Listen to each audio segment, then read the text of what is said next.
नमस्कार दोस्तों ये बात पूरी दुनिया जानती है कि पाकिस्तान के पास पैसे नहीं हैं। वो कैसे जैसे उधार लेकर अपने देश को चलाने की कोशिश कर रहा है। उसके बावजूद भी आप देख ही रहे हो कि पाकिस्तान अपने आप को कैसे बढ़ा चढ़ाकर दिखा रहा है कि हम भी अटैक कर सकते हैं। जिस तरह से कल जम्मू वाले सेक्टर में उसने ड्रोन से अटैक करने की कोशिश की और ऑब्वियस सी बात है उसके बाद भारत ने बड़ी कार्रवाई की है पाकिस्तान के कई शहरों में। लेकिन यहां पर समझने वाली बात यह है कि आखिरकार पाकिस्तान चाहता क्या है, क्योंकि अभी जो लेटेस्ट खबर आई है दोस्तों मैं आपको दिखाता हूं। इनफैक्ट ये आप खबर देख सकते हो, Pakistan asked international partners for loans citing heavy losses inflicted by enemy. जी हां दोस्तों, ये पाकिस्तान सरकार के द्वारा ट्वीट किया गया है। ये मैं आपको आगे बताऊंगा, लेकिन देखो सबसे पहले मैं आपको बताता हूं भारत की मिलिट्री ने जो स्ट्राइक किया पाकिस्तान के ऊपर, इसकी वजह से बताया जा रहा है कि पाकिस्तान के hundreds of millions of dollar waste हो गए हैं। उन्होंने जो इंफ्रास्ट्रक्चर बनाया था, आपने कल सुना ही होगा, लाहौर के अंदर पूरा का पूरा जो एयर डिफेंस सिस्टम है। अब देखिएगा किसी भी एरिया के लिए, किसी भी देश के लिए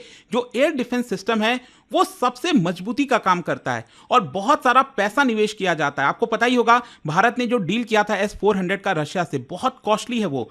तो ऑब्वियस सी बात है वो अगर आपकी रक्षा नहीं करेगा तो वो पूरा का पूरा पैसा ही वेस्ट है। और भारत ने एग्जैक्टली यही किया, लाहौर का पूरा जो एयर डिफेंस सिस्टम है उड़ा दिया। तो यहां पर मिलियंस ऑफ डॉलर का लॉस हुआ। पाकिस्तानी मिलिट्री की कैजुअलिटीज का नंबर देखो, अभी ऑफिशियली रिलीज नहीं हुआ है, लेकिन जिस तरह से आर्म्स डिपो के ऊपर अटैक किया गया, फ्यूल स्टोरेज के ऊपर अटैक किया गया, यहां पर कई सारी मृत्यु हुई है। इसके अलावा यहां पर जो इकोनॉमिक एसेट्स हैं, पब्लिक इंफ्रास्ट्रक्चर है, उसको भी नुकसान पहुंचा है। और कहीं ना कहीं इसी को देखते हुए पाकिस्तान की सरकार ने ट्वीट किया और मदद मांगी अपने इंटरनेशनल पार्टनर से। मैं आपको पहले ट्वीट दिखाता हूं, ये आप देख सकते हो। ये इकोनॉमिक अफेयर्स डिवीजन जो गवर्नमेंट ऑफ पाकिस्तान है, जैसे भारत के अंदर आप देखोगे हमारी फाइनेंस मिनिस्ट्री होती है, उसके अंदर भी इकोनॉमिक अफेयर्स डिवीजन है। सेम उसी प्रकार से इनका जो गवर्नमेंट ऑफ पाकिस्तान के द्वारा ट्वीट किया जाता है, government of Pakistan appeals to international partners for more loans after heavy losses inflicted by enemy.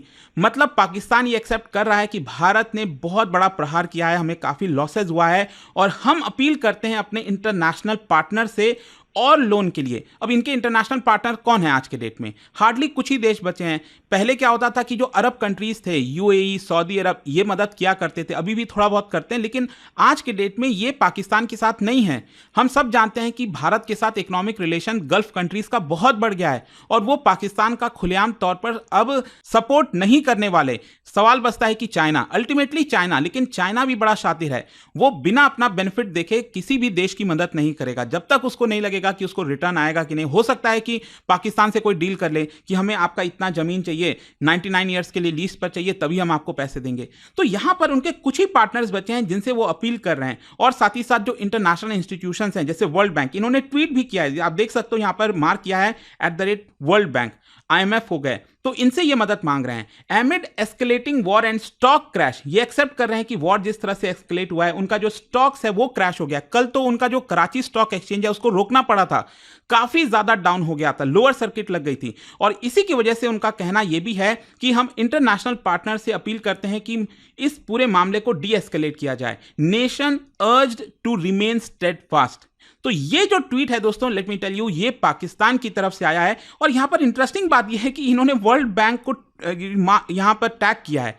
और आपको पता ही होगा कल जो है वर्ल्ड बैंक के जो चीफ हैं अजय बंगा, उन्होंने पीएम मोदी से मुलाकात की। और देखिए वर्ल्ड बैंक ने भी एक तरह से सपोर्ट दे दिया। पाकिस्तान सोच रहा था कि जो इंडस वाटर ट्रीटी ब्रेक किया है भारत ने, इसमें वर्ल्ड बैंक इंटरफेयर करेगा, क्योंकि 1960 में जो ट्रीटी साइन हुई थी उसमें वर्ल्ड बैंक ने ही ये ट्रीटी को साइन करवाया था। लेकिन यहां पर अजय बंगा के द्वारा साफ साफ कह दिया गया कि हम इंडस वाटर ट्रीटी का जो इशू है उसमें इंटरफेयर नहीं करेंगे, जो करना है करो। मतलब भारत को एक तरह से हरी झंडी दे दी गई है। तो क्वेश्चन अब यहां पर यह आता है कि आखिरकार पाकिस्तान लोन क्यों चाहता है? अच्छा, यहां पर मैं एक चीज बता दूं, ये जो ट्वीट हुआ है ना गवर्नमेंट ऑफ पाकिस्तान की तरफ से, आगे चलकर ये डिनाई कर देंगे कि हमने ये नहीं किया, ऐसा हैक हो गया था, इस तरह की भी चीजें हो सकती हैं, डेफिनेटली ऐसा अगर आप देखोगे तो। लेकिन स्टिल यहां पर क्वेश्चन ये आता है कि पाकिस्तान को लोन की आवश्यकता क्यों है? क्योंकि 2025 में जब पाकिस्तान एंटर किया ना, तो बहुत ज्यादा इकोनॉमिक चैलेंजेस थे। फॉर एग्जाम्पल, उनका जो एक्सटर्नल डेट है, बाहरी कर्ज जो है वो 131 बिलियन डॉलर का है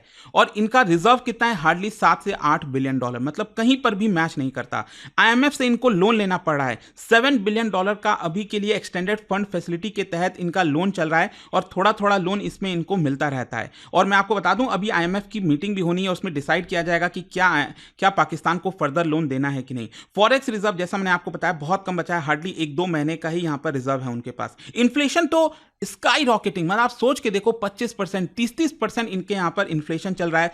फूड और फ्यूल प्राइसेस लगातार वहां पर बढ़ते जा रहे हैं और अल्टीमेटली इसका असर क्या होता है, एनर्जी क्राइसिस, पावर कट्स देखने को मिलेंगे क्योंकि ये लोग इंपोर्ट कराते हैं, एलएनजी वगैरह इंपोर्ट कराकर इनका जो पावर स्टेशन वगैरह है वो चलता है। तो जब तक ये इंपोर्ट नहीं करा पाएंगे, पैसे नहीं होंगे, ये सब चीजें कैसी होगी। तो इस समय इकोनॉमिकली पाकिस्तान की बहुत बुरी हालत है और इसी की वजह से भारत ने आईएमएफ को एक प्रकार से, मतलब पाकिस्तान का जो मूव है ना कि आईएमएफ से और पैसे मिल जाएं, भारत ने इस चीज को काउंटर किया। भारत ने ऑब्जेक्ट किया है और भारत ने आईएमएफ एग्जीक्यूटिव बोर्ड को बोला है कि आप बहुत ध्यान से पाकिस्तान को कोई भी लोन दीजिए, जांच परख कर दीजिए। यहां पर भारत का आर्गुमेंट यह है कि जो फाइनेंशियल एड आप देते हो ये एक्चुअली पाकिस्तान मिलिट्री यूज में इस्तेमाल करता है, यहां पर टेररिज्म को स्पॉन्सर करने के लिए करता है। तो पाकिस्तान को अगर आप लोन दोगे तो बहुत स्ट्रिक्ट ओवरसाइट होना चाहिए, अदरवाइज रीजनल पीस को यह खतरा हो सकता है। भारत ने सिक्योरिटी ऑडिट के लिए बोला है आईएमएफ को पाकिस्तान को लोन देने से पहले और अल्टीमेटली भारत जो है वो एक प्रकार से आईएमएफ के जो बाकी के स्टेक होल्डर्स हैं, क्योंकि मैं आपको बता दूं आईएमएफ ऐसा नहीं है कि अपने आप ऐसे ही लोन दे देगा,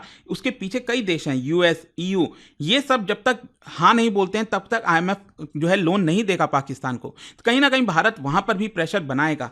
तो क्वेश्चन अब यहां पर यही आता है कि क्या पाकिस्तान जो उधार का पैसा है उससे भारत से फाइट कर सकता है? देखो ऑब्वियस ही बात है, आंसर नहीं। लेकिन अगर आप देखोगे ना पाकिस्तान की जो स्पेंडिंग है वो अल्टीमेटली बोरोइंग पर ही टिकी हुई है, उधार लेकर चलाते हैं। सोच के देखिए, इन्होंने लास्ट ईयर जो है पाकिस्तान ने डिफेंस बजट 18% बढ़ाया, 2.5 ट्रिलियन रुपीज, ये मैं पाकिस्तानी रुपए की बात कर रहा हूं, इंडियन रुपए मत समझ लेना, 9 बिलियन डॉलर के आसपास, which is more than combined education and health expenditure. पूरा का पूरा अगर आप एजुकेशन और हेल्थ से भी ज्यादा सिर्फ डिफेंस पे स्पेंड कर रहे हो तो आप समझ सकते हो कि पाकिस्तान क्यों आज इस हालत में है। यहां पर ज्यादातर जो पैसा है वो सिर्फ डेट सर्विसिंग में चला जाता है, मतलब पाकिस्तान जो डिफेंस पर स्पेंडिंग कर भी रहा है ना वो पेंशन पर, सैलरीज में ज्यादातर उसी में चला जाता है। इनका कैपिटल इन्वेस्टमेंट उतना नहीं हो पाता, लिमिटेड सप्लाई है वेपन्स वगैरह की, वहां पर प्रोडक्शन उतना नहीं है पाकिस्तान के अंदर, इंडिजिनियस प्रोडक्शन, और चाइना वगैरह से ये ज्यादा इंपोर्ट कराते रहते हैं। तो अगर वॉर जैसी सिचुएशन आती है तो आप समझ सकते हो कि कॉस्ट कितना इंक्रीज हो जाएगा। वॉर चल ही रहा है, लेकिन अगर पाकिस्तान इसमें एस्केलेट करता है और ज्यादा वॉर में बढ़ने की कोशिश करता है तो और ज्यादा प्रॉब्लम, पूरी तरह से पाकिस्तान घिर जाएगा प्रॉब्लम से। और मैं आपको थोड़ा सा कंपेयर भी करा देता हूं, भारत कैसे इकोनॉमिक एज है भारत के पास। इकोनॉमी साइज आप सोच के देखो, हमारा है 3.7 ट्रिलियन डॉलर, ऑल्दो मैं बता दूं ये 4 ट्रिलियन डॉलर से ऊपर भी जा चुका है। पाकिस्तान क्या है, सिर्फ 350 बिलियन डॉलर। फॉरेक्स रिजर्व आप सोचे हो हमारे पास लगभग 650 बिलियन डॉलर का हो गया है, इनके पास कुछ भी नहीं है ऑलमोस्ट। एनुअल डिफेंस बजट हमारा 70-80 बिलियन डॉलर तक का है, यहां पर आप देखिए सिर्फ 7-8, मतलब इनसे 10 गुना ज्यादा। इंडिजिनियस वेपन सिस्टम अगेन आप देख सकते हो, हमारे पास एडवांस ब्रह्मोस जैसे मिसाइल्स हैं, और कल तो पाकिस्तान ने ट्रेलर देख ही लिया S-400 का कि किस तरह से सभी के सभी जो मिसाइल्स हैं उसको मार गिराया गया है। तो किसी भी वॉर की सिचुएशन होती है भारत के साथ तो यहां पर एसिमेट्रिक वॉर होगा, पाकिस्तान कहीं से भी भारत के सामने नहीं टिक सकता। और जहां तक सवाल है कि क्या पाकिस्तान भारत से फाइट कर पाएगा उधार के पैसे से, आंसर है इकोनॉमिक रेडीनेस क्या है पाकिस्तान, नहीं, इकोनॉमिकली रेडी नहीं है। डिफेंस सेल्फ रिलायंस है ही नहीं। पब्लिक सपोर्ट देखो, अभी तो पब्लिक साइड सपोर्ट कर रही होगी, हाँ नेशनलिज्म की भावना है, लेकिन जब प्रेशर होगा ना, जब अटैक्स होंगे तो अगेन वहां की पब्लिक भी यही चाहेगी कि इसको रोका जाए। एक्सटर्नल सपोर्ट जैसा मैंने आपको पहले बताया, कोई भी देश अब या रेडी नहीं है पाकिस्तान को मदद करने के लिए, डिप्लोमेटिकली काफी वीक हो चुका है। तो इसी से आपको समझ में आएगा कि क्यों पाकिस्तान इस समय इतना ज्यादा बैकफुट पर है और ज्यादा लोन लेने की कोशिश कर रहा है दुनिया से। देखते हैं आगे क्या होता है, बट जाने से पहले आप सबके लिए एक इंटरेस्टिंग क्वेश्चन, क्या बता सकते हो भारत की तरफ से आईएमएफ बोर्ड के अंदर कौन रिप्रेजेंट करता है? इनमें से कौन सी मिनिस्ट्री है या फिर कौन सा बॉडी है जो रिप्रेजेंट करता है, आपको बताना है आईएमएफ बोर्ड के अंदर। इसका राइट आंसर आप सब जानते हैं, मेरे इंस्टाग्राम पर तो मिलेगा ही, वहां पर अगर आप नहीं हो कोई बात नहीं, टेलीग्राम से ले सकते हैं इसका सही उत्तर। और जैसा कि आप सब जानते हैं स्टडी आईक्यू पर हमारा जो नया बैच है 2026 के लिए यूपीएससी का, वो स्टार्ट हुआ है आज से। तो you can use this code Ankit live to get maximum discount. और इसका जो लास्ट डेट है एडमिशन लेने का वो 15 में है। इसमें कंप्लीट प्रिपरेशन कराई जाती है, प्रीलिम्स, मेंस, इंटरव्यू सब कुछ, और घर पर आपके पूरा बुक्स का सेट भेजा जाता है और पर्सनल मेंटर भी आपको मिलते हैं। तो use this code Ankit live ताकि आप डिस्काउंट के साथ अपनी जो यूपीएससी की प्रिपरेशन है वो कर सकें। Thank you.